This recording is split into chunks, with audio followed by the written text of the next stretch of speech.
Shoutout mga batang! Sumakay nga pala kami ng Gangshan Station para hintayin yung mga matatagal naming kaibigang katatagal naman sadyang magsipaggayak.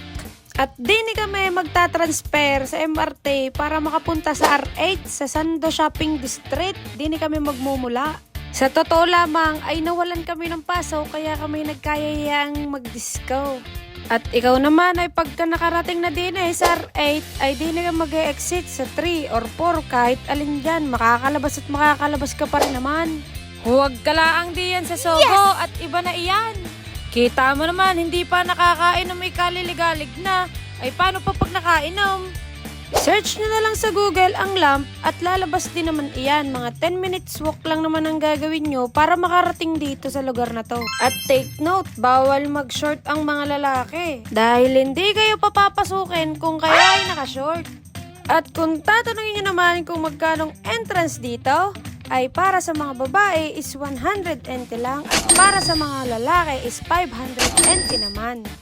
Nagpa-reserve na nga rin pala kami dito ng table kasi sobrang dami rin naman naming magkakasama.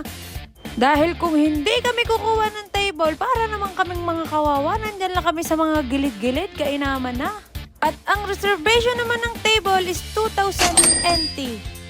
Dahil kung marami naman kayo, goods na yun. Mag-ambaga na lang kayo para makakuha kayo ng table. Pero kapag naman konti lang kayo or 5 lang kayo, tumayo na lang kayo, okay lang yun.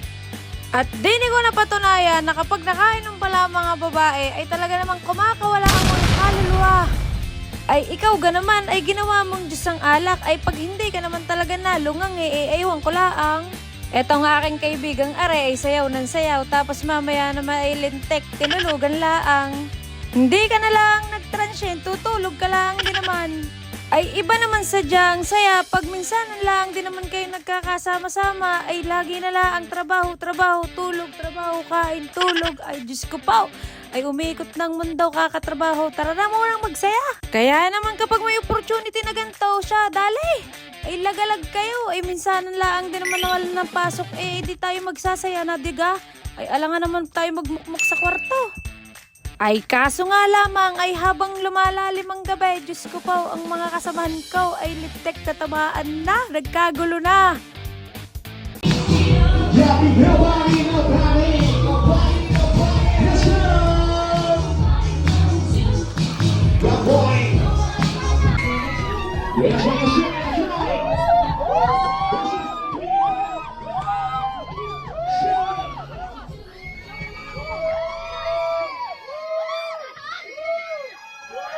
Ay, lintik na yan. Buti na lang. Kasama ko ang aking girlfriend. Kung hindi, ay patay na natiik na. Kung yun lang, di naman na magpaparaikot-ikot sa iyo. Ay, kung ako sa inyo, ay wag na kayo magsama ng jowa. Para yun, maiuwi ninyo sa inyong bahay. Charot lang. Ay, tinan nyo rin kaibigan kong are isasali ko na sa Wawawin Dancer. At nadaig pa si Luningning. Ay, nakipaglaban pa, nakipag-showdown pa sa Chekwa.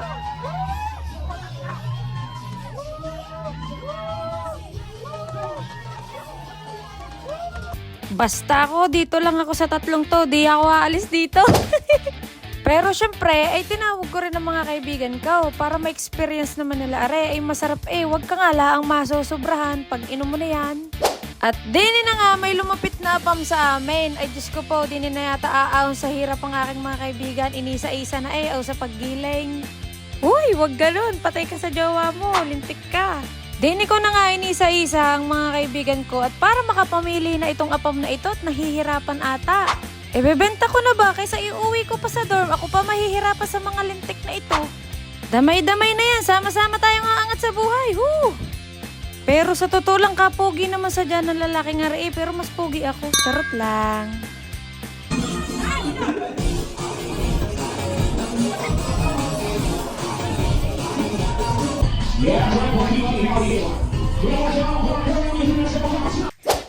Ay walang yung babae, are. Ako'y binalibag na Ako'y sinundan na ng sinundan, tapos ako yayakapin.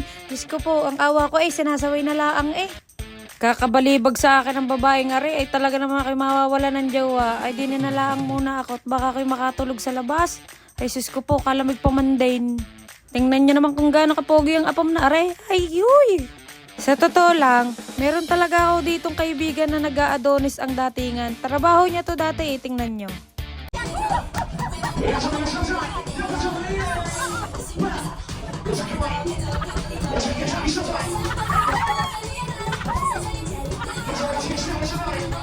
Sabi sa inyo bayarang lalaki to dati noon Yan ang pinagkakakitaan niya, pagiging Adonis niya. At kapag tinamaan ka na ng alak, ay husto ka na sa kayabangan. Walang iya. Gana rin pala kaligalig si Batang. Ay kung ano-ano ginagawa, ay charot lang. Hindi naman sadya nakakalasing ang alak. Sadyang nag-e-enjoy ka lang sa mga ginagawa mo at saka sa mga kasamahan mo. Dahil kung masaya ka, masaya na rin sila. At mas masaya rin kaibigan ko ay talaga namang inupuan na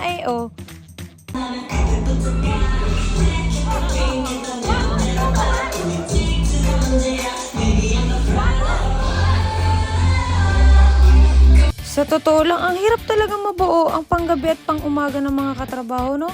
Tsaka lang talaga kayo mabubuo kapag walang pasok. Doon lang kayo makakapag-enjoy. May mga kanya-kanya din namang problema ang lahat. Yung iba nga, hindi pinayagan dyan, tumakas lang Pero tingnan mo naman, enjoy na enjoy ang mga pungal. Yari talaga kayo pag uwi nyo.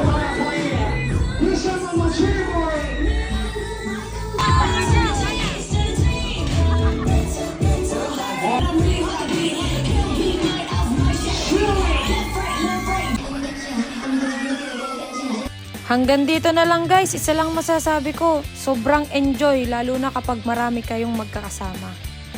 Sana ma-experience nyo din to. Ingat guys, babu!